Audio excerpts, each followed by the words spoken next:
இயக்குனர் விஜய் மில்டன் இயக்கத்தில் விஜய் ஆண்டனி, சரத்குமார், சத்யராஜ், மேகா ஆகாஷ், சரண்யா பொன்வனன் அப்படின்ட்டு நிறைய பிரபலங்கள் நடிப்பில் மழை பிடிக்காத மனிதன் ஆகஸ்ட் 2ஆம் தேதி இந்த திரைப்படம் ரிலீஸ் ஆச்சு. பட் இந்த படத்தோட சேர்ந்து நிறைய பிரச்சனைகளும் ரிலீஸ் ஆச்சு. ஏன் அப்படின்னு கேட்டிங்கன்னா, இந்த படத்தினுடைய பத்திரிகையாளர் ஷோ போட்டாங்க. முதல்ல விஜய் மில்டன் அவர்கள் அப்போ தான் அந்த படத்தை சென்சார்லாம் முடிச்சு பத்திரிகையாளர் உட்காந்து பார்க்குறாரு. படம் பார்த்து முடித்தவொடனே அவருக்கு ஒரு மிகப்பெரிய அதிர்ச்சி. ஏன் அப்படின்னா, இவருக்கே தெரியாமல் படத்தினுடைய ஆரம்பத்தில் ஒரு நிமிஷத்துக்கு ஒரு போர்ஷன் வந்து ஆட் பண்ணியிருக்காங்க. அதாவது அந்த படத்தில் விஜய் ஆண்டனி அவர்கள் வந்து யார், திடீர்னு ஒரு இடத்துக்கு வந்திருப்பார், அவர் ஏன் இப்படி இருக்காரு, எங்கேருந்து வந்திருக்காரு அப்படின்ட்டு பல கேள்விகளோட தான் அந்த கதையை ட்ராவல் பண்ணி கொண்டுட்டு போயிருப்பார் விஜய் மில்டன் அவர்கள். ஆனால் அவர் யார் என்ன அப்படிங்கிறத படத்தோட ஆரம்பத்திலேயே ஒரு நிமிஷம் கிளிப்பில் வந்து போட்டிருக்காங்க. எனக்கு தெரியாமல் யார் அதை பண்ணாங்க அப்படின்ட்டு விஜய் மில்டன் அவர்கள் ரொம்பவும் வேதனையோட ஒரு வீடியோவை ஷேர் பண்ணியிருப்பாரு. படம் பார்க்கும்போது எனக்கே ஷாக் ஆயிடுச்சு. ஃப்ரண்ட்ல ஒரு 1 மினிட்டுக்கு வந்து ஒரு ஃபுட்டேஜ் இருக்கு. இந்த ஃபுட்டேஜ் இந்த படத்துல வந்து நான் வைக்கல, அது எப்படி வந்துன்றது எனக்கு தெரியல. அந்த ஃபுட்டேஜ்ல தெளிவா இவன் யாரு, இவனோட பேக் ஸ்டோரி என்ன, இவன் இனிமே எல்லாத்தையும் சொல்லிட்டாங்க. அப்படி சொல்லிட்டா இந்த படத்தை எப்படி பார்க்க முடியும்? எடுத்து முடிச்ச படத்தை, சென்சார் பண்ண படத்தை ஃப்ரண்ட்ல ஒரு 1 மினிட் ஃபுட்டேஜ்க்கு சேர்க்கிற உரிமையை வந்து யார் கொடுத்தான்னு தெரியல. இது ஆடியன்ஸ் எல்லாருக்குமே ரொம்பவும் அதிர்ச்சியை ஏற்படுத்துச்சு. ஏன் அப்படின்னா, ஒரு இயக்குனருக்கே தெரியாமல் எப்படி படத்தில் ஃபுட்டேஜ் ஆட் பண்ணுவாங்க அப்படின்ற ஒரு கேள்வி இருந்துச்சு.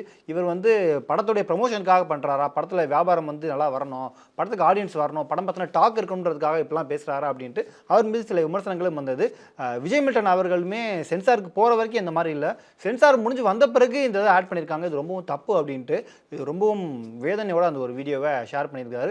குறிப்பாக நீங்கள் படம் பார்க்குற எல்லாருமே, ரிவ்யூ பண்ணுற எல்லாருமே அந்த ஒரு நிமிஷத்தை மறந்துட்டு நீங்கள் வீடியோ பாருங்கள், ரிவ்யூ பண்ணுங்க அப்படின்ட்டு அவர் சொல்லியிருந்தார். ஸோ இது வந்து இண்டஸ்ட்ரியிலே ஒரு மிகப்பெரிய பேசப்பட்டது. யார் இந்த விஷயத்த பண்ணியிருப்பா அப்படின்ட்டு. அதுக்கு அடுத்த நாளே, அதாவது அந்த படம் ரிலீஸ் ஆனால் அடுத்த நாள் வந்து நடிகர் சரத்குமார் அவர்கள் இந்த பிரச்சனையில் இன்வால்வ் ஆகிறாரு. ஏன்னா அவரும் இந்த படத்தை ஒரு முக்கியமான கேரக்டரில் பண்ணியிருப்பார்.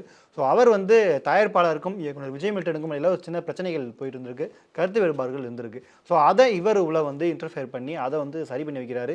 ஏன்னா எண்ட் ஆஃப் த டே நம்ம ப்ராடக்ட் வந்து மக்கள்கிட்ட போய் சேரணும், ஒரு நல்ல குவாலிட்டியோட அது போய் சேரணும் அப்படின்ட்டு சரத்குமார் அவர்கள் இந்த விஷயத்தில் முன்னெடுத்து சரி பண்ணி வைக்கிறாரு. அவர் சொன்ன மாதிரியே அந்த ஒரு நிமிஷ காட்சியை படத்துலேருந்து ட்ரிம் பண்ணுறாங்க. ட்ரிம் பண்ணி திரும்பவும் எல்லா தியேட்டர்களையும் படத்தை ரிலீஸ் பண்ணுறாங்க. அப்போ திரும்பவும் விஜய் மில்டன் அவர்கள் வீடியோ ரிலீஸ் பண்ணுறாரு. இந்த மாதிரி ரொம்ப சந்தோஷமாக ரிலீஸ் பண்ணுறாரு. என்னுடைய ரெக்வஸ்ட்டை ஏற்றுக்கிட்ட எல்லாருக்குமே நன்றி. நான் சொன்ன அந்த ஒரு நிமிஷ சர்ச்சையான காட்சிகள் வந்து படத்துலேருந்து நாங்கள் நீக்கியாச்சு. இப்போ நீங்கள் படத்தை பார்க்கலாம். ஆல்ரெடி படம் பார்த்தா எல்லாருமே படம் நல்லா இருக்குது அப்படின்னு சொல்கிறாங்க. ஸோ இந்த ஒரு விஷயத்தில் எங்களுக்கு ரொம்பவும் உதவியாக இருந்த சரத்குமார் அவர்களுக்கு ரொம்பவும் நன்றி. ஏன்னா அவர் தான் தயாரிப்பாளருக்கும் எனக்கும் இடையில இருந்த அந்த ஒரு விஷயங்களை வந்து அந்த கருத்து வேறுபாடுகளை அவர் தான் சரி பண்ணி வச்சார். ஸோ படத்தை பாருங்கள், படம் ரொம்பவும் நல்லா இருக்குது, எல்லாருமே படத்தை பாராட்டுறாங்க. நீங்கள் என்னெல்லாம் ஒரு படத்தில் எதிர்பார்ப்பீங்களோ அது எல்லாமே இந்த படத்தில் இருக்குது அப்படின்ட்டு ரொம்பவும் சந்தோஷமாகவே விஜய் மில்டன் அவர்கள் அந்த வீடியோவை ரிலீஸ் பண்ணியிருந்தார். படத்தில் வந்து ஒரு 1 மினிட் முன்னாடி ஒரு முன்னோட்டம் மாதிரி இருக்குது. ஸோ அது வந்து படத்தில் ஃபஸ்ட்டு 4 ரீலில் ஃப்ளாட் பண்ணுதுன்னு சொல்லி ரொம்ப வருத்தப்பட்டேன். இப்போது அந்த முன்னோட்டம் வந்து நீக்கப்படுகிறது. நான் வந்து சம்மந்தப்பட்ட எல்லாருக்கும் தேங்க்ஸ் சொல்லிக்கிறேன். எல்லாரும் வந்து தேட்டருக்கு வந்து இந்த படத்தை பாருங்கள். சரத் சாருக்கு முக்கியமாக நான் நன்றி சொல்கிறேன். சரத் சார் வந்து தயாரிப்பாளருக்கும் எனக்கும் நடுவில் இருந்து பேசி இந்த பிரச்சனையை வந்து சுமூகமாக முடிச்சு வச்சுட்டாரு. பட் அதுக்கு பிறகும் தேட்டரில் படம் பார்க்குற எல்லாருமே கொஞ்சம் மிக்ஸ்டான ரிவ்யூஸ் தான் படத்துக்கு நம்ம பார்க்க முடிஞ்சது. இந்த நிலையில் ஸோ கொஞ்சமாக படத்தோட பிரச்சனைகள்லாம் முடிஞ்சிச்சு அப்படின்னு நம்ம நினைக்கிறப்ப, இன்றைக்கி திடீர்னு விஜய் ஆண்டனி அவர்கள் வந்து இந்த மாதிரி விஜய் மில்டன் அவர்கள் படத்தினுடைய ஆரம்பத்தில் எனக்கே தெரியாமல் ஒரு போர்ஷன் ஆட் பண்ணிட்டாங்க அப்படின்னு சொல்லியிருந்தார்.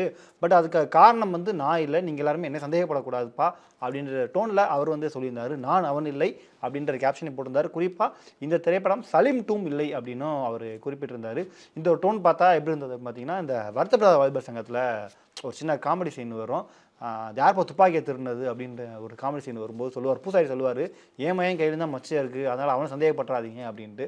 ஸோ அந்த ஒரு மீமோட விஜய் ஆண்டனி ஒப்பிட்டிருந்தாங்க. ஏன் அப்படின்னா, படத்தில் யாரும் காட்சியை நீக்கிட்டாங்க, அதை நான் தான் இல்லை அப்படின்னு வாலண்டியரே அவர் ஏன் வந்து சொல்கிறாரு, ஒருவேளை முடிஞ்சு போயிடுச்சு, படம் பார்த்தா டாக் வந்து குறைஞ்சிருச்சு, திரும்பவும் அந்த டாக்கை கொண்டுட்டு வரணுமா அப்படின்ற டோனில் இவர் பேசுகிறாரா. அதுவும் குறிப்பாக சலீம் 2 இல்லை அப்படின்னு அவர் மென்ஷன் பண்ணியிருக்காரு. இந்த படம் பார்த்த யாருமே சலீம் மாதிரி இருக்குது, சலீம் 1 அப்படின்னு மென்ஷன் பண்ணவே இல்லை, இவர் ஏன் திடீர்னு இப்படிலாம் பேசுகிறாரு அப்படின்ட்டு திரும்பவும் நெட்டிசன்கள் எல்லாருமே தங்களுடைய கருத்துக்களை ஷேர் பண்ணிட்டு இருந்தாங்க. ஸோ அதுக்கு பிறகு இப்போ திரும்பவும் விஜய் ஆண்டனி அவர்கள் ஒரு ட்வீட் போட்டிருக்காரு. இப்போ என்ன போட்டிருக்காரு அப்படின்னு பார்த்தீங்கன்னா, விஜய் மில்டன் அவர்கள் ரொம்பவும் வருத்தத்தோட ஒரு விஷயம் ஷேர் பண்ணியிருந்தார். அதாவது படத்தில் இருக்கக்கூடிய ஒரு நிமிட காட்சி சம்பந்தமாக. ஸோ தயாரிப்பாளரும் இயக்குனரும் சேர்ந்து முடிவு பண்ணி இப்போ அந்த காட்சியை படத்துலேருந்து ரிமூவ் பண்ணிட்டாங்க. ஸோ இப்போ நீங்கள் தேட்டரில் போய் படத்தை பார்த்து படத்தை கொண்டாடலாம் அப்படின்ற ஒரு விஷயத்தையும் ஷேர் பண்ணியிருக்காரு. இதில் ஹைலைட்டான விஷயம் என்ன அப்படின்னு பார்த்தீங்கன்னா, இதுக்கு முன்னாடி அவர் போட்ட ட்வீட்டில் இது சலீம் 2 இல்லை அப்படின்னு ஒரு விஷயத்தை மென்ஷன் பண்ணியிருந்தார். ஏன் அப்படின்ற கேள்வி எல்லாருக்குமே எழுந்திருக்கலாம். ஏன்னா இந்த படத்தினுடைய ஆரம்பம், அதாவது 2021ல் இந்த படத்தினுடைய ஷூட்டிங்கை ஆரம்பிக்கிறாங்க. அப்போ படத்துக்கு பூஜையெல்லாம் போடுறாங்க.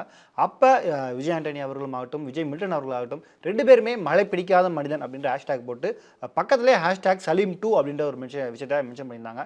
ஏன்னா விஜய் ஆண்டனி அவர்கள் நடிப்பில் உருவான அந்த சலீம் திரைப்படம் ஒரு மிகப்பெரிய வெற்றி அடைந்தது. ஒரு மிகப்பெரிய ஒரு த்ரில்லர் படமாக அந்த திரைப்படம் அப்போ மிகப்பெரிய வெற்றி அடைஞ்சது. ஸோ அதோட சீக்குவலாக சலீம் 2 தான் இது உருவாகுது அப்படின்ற ஒரு டாக் இந்த படத்தினுடைய ஆரம்பத்துலேயும் இருந்தது. அதனால தான் அவங்க ஹேஷ்டேக் சலீம் 2 அப்படின்னு போட்டிருப்பாங்க. ஸோ இப்போ வந்து திரும்பவும் இந்த படம் சலீம் 2 இல்லை அப்படின்றத சொல்கிறதுக்கு காரணம் வந்து அந்த ஒரு விஷயமாகவும் இருக்கலாம். இன்னொன்று, படம் பார்க்குற ஆடியன்ஸ்க்கு ஒரு எதிர்பார்ப்பை ஏற்படுத்துறதுக்காக கூட அவங்க சலீம் 2ன்னு இப்போ ரீசெண்டாக சொல்லலாம் அப்படின்ட்டும் இந்த படம் மீதான டாக் வந்து போயிட்டே இருக்குது. ஸோ எது எப்படியோ படத்தினுடைய பிரச்சனைகள் கொஞ்சம் கொஞ்சமாக முடிஞ்சிருச்சு. அந்த ஒரு நிமிஷ காட்சியுமே இப்போ ட்ரிம் பண்ணிட்டாங்க. இப்போ படம் எப்படி இருக்குது அப்படிங்கிறத நீங்கள் தியேட்டரில் போய் பார்க்கலாம். பார்த்துட்டு உங்களுடைய கமெண்ட்ஸை மறக்காமல் சொல்லுங்கள். அது மட்டும் இல்லாமல் இந்த பிரச்சனை சம்மந்தமாக நீங்கள் என்ன நினைக்கிறீங்க? இப்படி ஒருத்தராக படத்துலேருந்து வந்து பேசுகிறாங்களே, மாறி மாறி பேசுகிறாங்களே, எதுக்காக இப்படி பேசுகிறாங்கன்னு உங்களுக்கு என்ன தோணுதோ அந்த ஒரு கருத்துக்களையும் மறக்காமல் கீழே கமெண்ட் பண்ணுங்கள்.